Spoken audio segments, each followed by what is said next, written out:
Hello ka vlog, charot ka vlog, apil-apil tag vlog karon guys. Okay, so by the way, today's video magluto ko og ginisang ampalaya.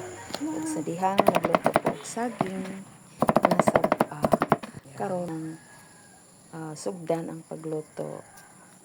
Okay, so naghiwa-hiwa ta og ampalaya. Of course, akong limpyuhan.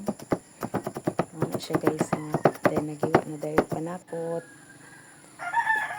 Then after that, ang akong panakot guys, bombay regid siya og ahos daog na. So mo ni akong version ng gisang ampalaya. Then after guys, mauna akong isagol itlog ra og century tuna guys. Og sa dihang pag ang pagkadasol na kurot. So dire na lang ko sa kalayo guys. Mani gid ang pinaka kuan kung atay ang anak do kitchen so in case na mahirap ang gasol diri ka magluto.